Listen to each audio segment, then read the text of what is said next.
It's Monday, February 26th. I'm your host, Sarah Beal. On today's show, we talk to Planning and Development Director Elizabeth Jenkins. She fills us in on the updated Hyannis Growth Incentive Zone application and the public hearings taking place this week. Then Barnstable Youth Commission Chair Matt Hersey will join us. He's going to talk about the upcoming Community Substance Abuse Prevention Forum and 7th Grade Youth Summit. And finally, we will meet Naomi Ehrenberg from Cape Cod Community College. She tells us all about the Communications Department and the college radio station, WKKL. But first, let's get a look at today's top headlines. The Town of Barnstable Department of Public Works will be holding a public information meeting regarding a proposed new shared use path along the west side of Burses Way between Route 28 and Pitchers Way. The proposed shared use path will provide a 10-foot wide paved surface for bicyclists, pedestrians, and individuals using assisted mobility devices or other non-motorized modes of transportation. The new shared use path will connect an existing shared use path on Route 28 with an existing shared use path on Burses Way, north of Pitchers Way, and which continues north along Route 132. The meeting will be held at 7 p.m. on Wednesday, February 28th at the Barnstable Senior Center. The Director of Property and Risk Management for the Town of Barnstable, on behalf of the Town Manager of the Town of Barnstable, is selling various surplus parcels acquired through the foreclosure of land through land court for the non-payment of taxes, land of low value, and gifts made in lieu of foreclosure that are located throughout the Town of Barnstable. This solicitation is being conducted in accordance with the provisions of Massachusetts General Laws, Chapter 30B, Section 16, and all sales must be strictly awarded in accordance with the requirements of the request for proposals regarding real property transaction. A public session pre-response meeting will be held on February 28th at Barnstable Town Hall in the hearing room at 2 p.m. to allow the public or any interested parties to ask questions about the process or the properties. For more information, including a list of parcels, can be found on the town's website, townofbarnstable.us.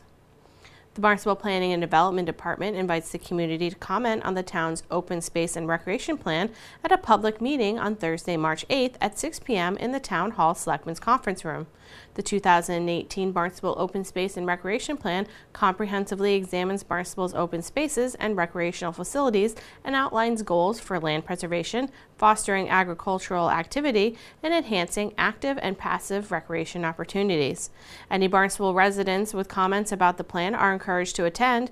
A copy of the 2018 Open Space and Recreation Plan is available for review at townofbarnstable.us. The Planning and Development Department will be taking public comment on the plan until Tuesday, March 12th at noon.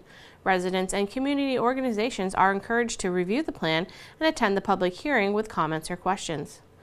Coming up next, Planning and Development Director Elizabeth Jenkins.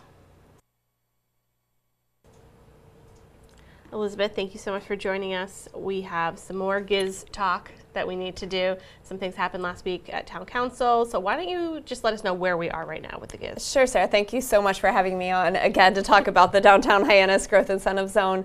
Where we're at right now is that there is a revised application available for review at this point, and the application is revised in 3 substantive ways. It's revised to address the boundary, to address the new and old Cape Cod Commission regulations, and to incorporate public input. So again, we have that application available. It's up on the town website on the Growth Incentive Zone page for the public to look at.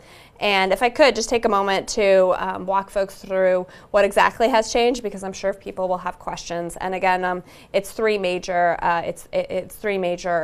changes. The first one related to the boundary. We did get a request from the property owners at 35 Scudder to withdraw their request to have that property included in the growth incentive zone. So the major change that you see here is a revision to the boundary, the proposed boundary of the Downtown Hyannis Growth Incentive Zone, from one that included that property in the boundary now to the boundary as it stands today, the original boundary, as we're saying. So the boundary addressed in the application is the original boundary. So any sort of references to those changes or that property were removed from the application. Okay. The second thing is just to help ensure that there are no delays in processing our application, we do have an expiration date on our current growth incentive zone. We've made some minor revisions to the document to make sure it will comply either under new or old Cape Cod Commission regulations. So the growth incentive zone, we're allowed to have that as a town through the Cape Cod Commission regulations, this thing that they call Chapter G. So they're going through a process of amending Chapter G in support of our application. It's always been a collaborative process done hand in hand.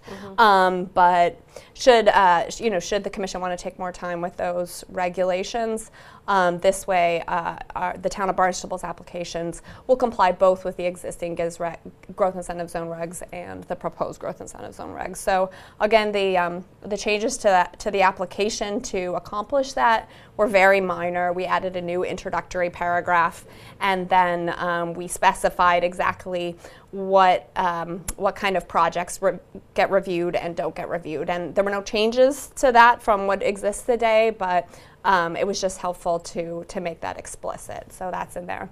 And the third thing we did was, we've had a number of public hearings on this process, and we had been keeping a list of amendments that we were going to make to the application as a result of those. So we just went ahead and incorporated all of those into the document. But all of those changes were articulated in a document that we had been keeping up and posting. So the vast majority of the application remains unchanged. I think that's an important message. I think if some folks feel that they have to go through the document, it is like a rather large document. Really, we tried to, in a memorandum that we put out and is posted on the website, articulate exactly what those changes are. So that's where we're at today. Because we have a new application, we felt that it was prudent to hold a new public hearing on it. So there'll be a public hearing at the planning board meeting on Monday, as well as at the town council meeting on Thursday. Okay, so it's a lot, but at the same time, it's not. It's it's the boundaries changed, and some of the other things are changes, but it's not like it's not an overhaul of the whole thing. It's not a rewrite. I would say that Right. Again, with some minor tweaks that were made as a result of public input. The core of the application, which is really that kind of, we call it an infrastructure and amenities analysis that look at all the different systems that are at work in Hyannis. None of that's really changed, but obviously the boundary change was what solicited a lot of public comment and is a major issue. So that really was the biggest amendment to the application, and again, for that reason, want to make sure that we give folks another opportunity to weigh in, whether it be at the planning board meeting or by submitting written comments to myself or to the planning board and town council. Wonderful. So let's just remind everyone that the public hearing will be this Monday, February 26th at the 7 o'clock planning board meeting. Correct. And also at the Thursday, March 1st town council meeting. Correct. There'll be public hearings at both of those meetings. So if people have comments or questions or concerns that they want to make sure that they're heard, those would be the two venues to do that. Yep. As well as submitting if they can't make it there, submitting comments either to myself or to planning board and town council, and then we'll get that distributed to those individuals. Okay. Well, it's an interesting process, and it looks like hopefully things will kind of work themselves out. I mean, it's one that's been evolving through the I guess as a result of community input and kind of the changing regulatory landscape. But that's how these processes go sometimes is that you have to change course in reaction to what you hear. So that's what we're doing. Wonderful, Elizabeth. Thank you so much for joining us today and giving us an update on the growth of Zone. Thanks for having me as always, Sarah. My guest today is Elizabeth Jenkins. She's the Director of Planning and Development here in the town of Barnstable. Coming up, Naomi Ehrenberg from Cape Cod Community College, but first, Matt Hersey, the chair of the Barnstable Youth Commission. Matt, thank you so much for joining us today. You. We're going to talk about a big project that the Barnstable Youth Commission works on. You guys have been doing this for quite a few years. Mm-hmm. It's the Community Prevention Substance Abuse Forum, as well as the 7th Grade Youth Summit. Mm-hmm. So let's start with the Community Prevention Forum. That's taking place on March 15th, Thursday night at Cape Cod Community College. What can you tell me about the Prevention Forum? Sure. So the Prevention Forum in the past has kind of been a way that we've introduced our keynote speakers, kind of got the parents and the community on board with our youth summit. But this year we're going in a little bit different direction. We're bringing in the Barnstable Police to kind of do a panel and interact with the community and the parents and whoever might want to show up to see really what the nature of the beast is in the town. It'll be a good opportunity for parents to really talk directly to the police department about the things that they should be concerned with. Right.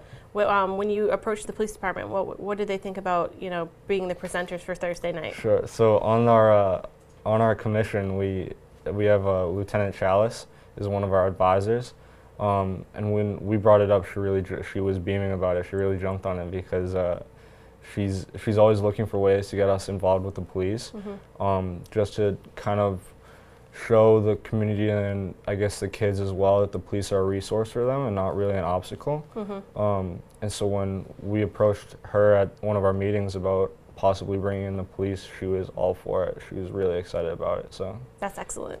Yeah, very cool. So the Community Prevention Forum is going to be on Thursday, and that's for parents, grandparents, people who live in the community that are concerned with the drug problem that we have, not just here in Barnstable, but in the entire United States and in the world, really. So that'll be at 5:30 p.m. Are you going to have anything special that if parents need help with their children, and like I say, they have small children? Absolutely. There will be babysitting provided by, I believe, the recreation department. Yeah, some of their program people who run the programs are going to be there providing familiar faces. Yes. Yeah. So, if you've taken part in any of the rec programs, you'll know some of the kids that are there to provide babysitting, so you can trust that everything will be okay. Like you said, it's open to the public. People can come. The narcotics unit is going to be there. Are they just going to be speaking? Will they be presenting anything in particular? We haven't really specifically gone over it with them, but since it's going to be a panel, we'll kind of introduce them, a few opening remarks about the nature of the town and our youth summit the following day, and then we'll open it up to the room. And in the past, we've kind of do that as well with Anita Devlin and Mike Devlin, and then Chris Herron as well. They kind of just opened it up to the room, and they're really willing to connect, and so I'm hoping the police will do that as well. Yeah, I'm sure they will, and it's a great opportunity for parents maybe to ask the questions that, maybe there's something that they don't know about that they're interested in finding out more, and I'm sure they will learn about things that they didn't even know existed. Absolutely. So the following day, on Friday, March 16th, is the Youth Summit. This is 7th grade Youth Summit, and all of the 7th graders from Barnstable Intermediate School will be coming to Cape Cod Community College. What can the kids expect that day when they come? They can expect commitment to them, and that's one of the things that we've been really, really prideful about since moving it to the community college, is that I think one of our slight concerns the first year we created it was how interested the kids are going to be in this message. And the first year was a little bit rocky, but it was also the first year trying it out. And then we moved it to community college and brought in professionals and brought in introduced the idea of a really singular keynote speaker and the lunch for them, the resources for them. And it's kind of jumped off since there. They see that we're interested in it, invested in it, and there's a ton of adults in the town that are really invested in them, and I think they really interact well with that. And then we also bring in youth from the high school to speak with them, and they love that. I think that's probably one of their favorite parts of the summit. Getting to meet some of those peer leaders from the high school. Absolutely. And seeing what they have to say, and it's probably also a good way for them to kind of get an introduction into the high school next year. They're going to be 8th graders. It can be a little nerve-wracking. I know that the high school does a lot to welcome them in, but I think this is a great opportunity for them to meet, like you said, meet those students from Barnstable High School, learn about all the different clubs and activities, because I know there's going to kind of be like an opportunity for that.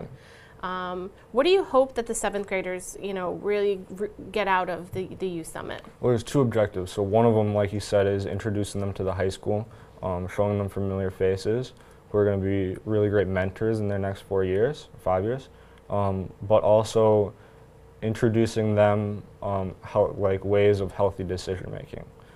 So if they are coming from a situation where they might not have role models, or all kids are a little bit moving into that. They're kind of shaky on what you kind of test your beliefs in that situation. So they kind of come in and they get to see high schoolers who have made really, really great choices and are kind of leading the school. But they also get to meet adults who are really, really invested in them making choices and not making the mistakes they did.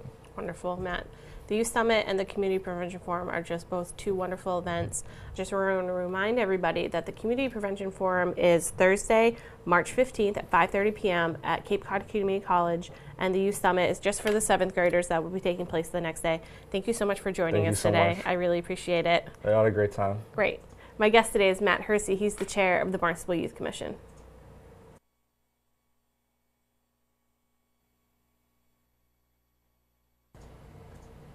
Naomi, thank you so much for joining us today. I'm so excited to talk to you.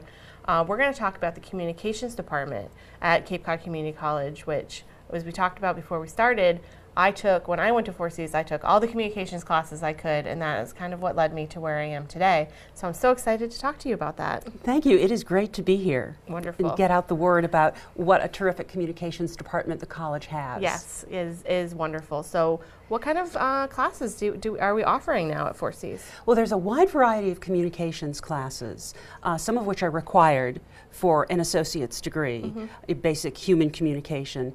And in addition, there are many other courses. There's a very vibrant debate class, and if there are enough students, an advanced debate class, and other various variations on the theme of communications. And in addition, the classes that I teach, radio broadcasting and production, fall under the roof of the communications department. And I'll just add one note. The department is arts and communications. Oh, wonderful. Which is, I think, really fun for me because my colleagues are in theater, which is a form of communication, and visual art, and music, and communication. And so I think we're all very supportive of each other's endeavors and occasionally get to work together, which is fabulous. That's wonderful. We are blessed with a radio station, still a terrestrial broadcast. It's not an internet radio station, although we do stream 24 hours a day.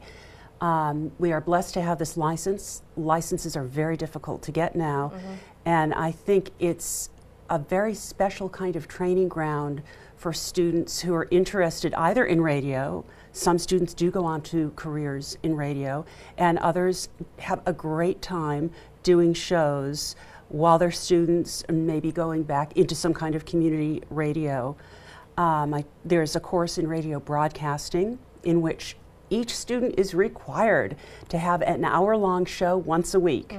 I remember those days. What did you do? Oh, I was being on air at that time was not my forte, so I just kind of was like, okay, this looks good, and I just played whatever I could find in the studio, and just talked a little bit about it. I think this might be a good song. Here you go. It wasn't the best radio show, that's for sure. But you did it. I did it. Got yes. behind the microphone, and I imagine that served you well now coming to this job. Right. In fact, I've seen students who in their day-to-day lives are sometimes painfully shy. I'm not exaggerating. There's a student who is her so-called different ability is selective mute. She doesn't talk much. She's fabulous on the air. Wonderful. And so for some students, this is not just fun. It's a way for them to access the this is why we can edit, communicative part of themselves that ordinarily, for whatever reason, does not come out, and they get to have some personal expression through what they say about the music and the music that they play. So for a variety of reasons, the radio station, and I should name it, WKKL, 90.7 FM, streaming live 24 hours a day through the Cape Cod Community College website. I have a couple of students who actually just won an award from a national collegiate radio organization for their show. They're two sisters who last fall started a program, hour-long, once-a-week program on esports and e-gaming. Oh, wow. And one reason their show is so exciting to me is that they're female. In the land of gaming, it's really a male bastion. I'm not going to comment on that, it just is. Whether you want to be a developer or a commentator or a player. And so these two young women came in who are rather soft-spoken, very polite, not the kind of people you think of being militantly beating down the door to gaming. Right. And they do this great show, and they were named finalist in the specialty show category in this particular contest. So we'll be going to New York City to see whether they won. There will be an awards ceremony in a month. See whether That's they amazing. won. So it's such an opportunity for people through the radio station, through the communications department, to find your voice, to find, you know, what it is that you the interests that you may serve in the, you know, in such a wide variety. I mean, when you think about communications, I mean, everybody communicates every day. So it could be anything, and it's so wonderful that you have that, and it gives people an opportunity to try different things out, I think. Absolutely, and I very much encourage my students to be adventurous, to follow their respective muses. There are students who, at least the way you described yourself, use the music that's available, the recordings that are available from the station, in the station library, Right. which are primarily but not exclusively alternative rock and roll with some other related genres. And that's fine. The world needs an alternative rock and roll broadcast from time to time. But then there are the others who do their thing. I had a student last semester who's passionate about poetry. So he had to learn about copyright laws because he was not allowed to broadcast a lot of the poetry he wanted. But Right. he found poets who are writing on Cape Cod. Right, that he could, you know, showcase. Exactly. That's wonderful. And I encourage members of the community who are not students to participate.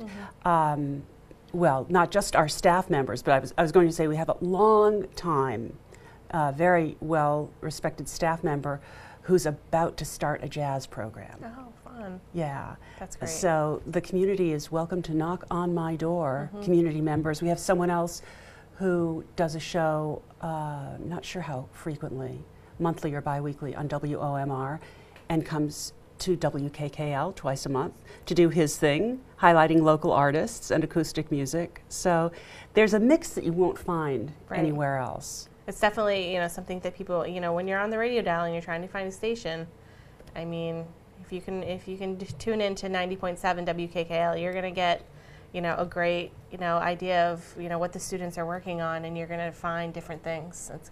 I think it's wonderful. It's such a great resource that the college has, and I'm so glad that the college has it.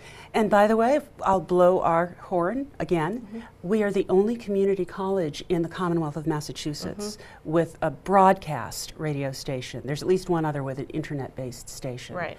But we're the only ones with a tower that's on top of the Tilden Arts Center that actually broadcasts an FM signal that you can pick up on That's a tuner. wonderful.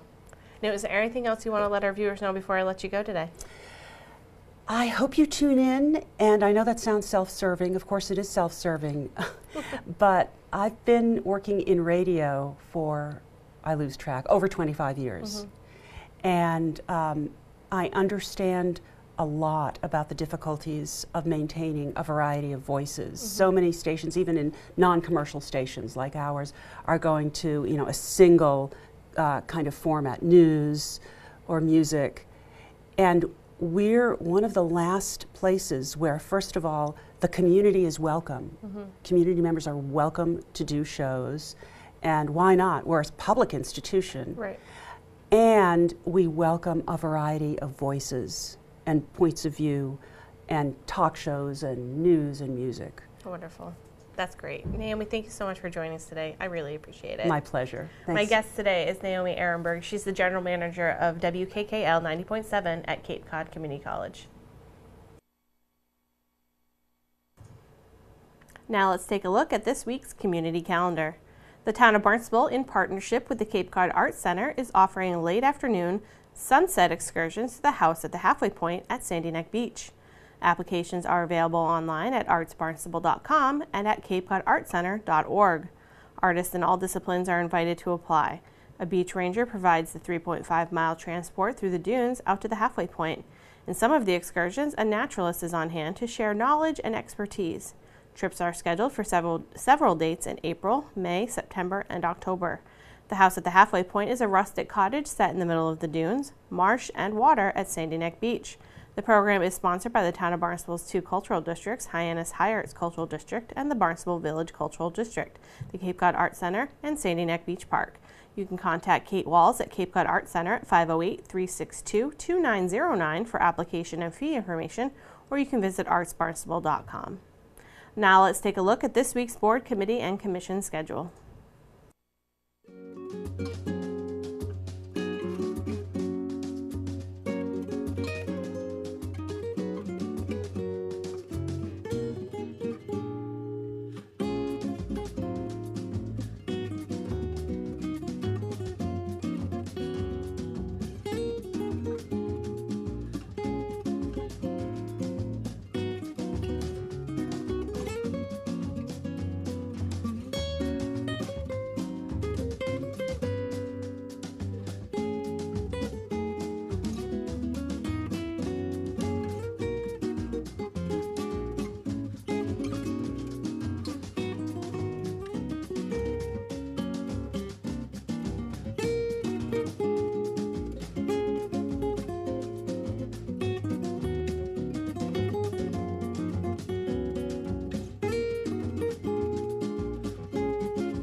Thank you for joining us today. We'll be back tomorrow with an all-new episode of Barnstable Today.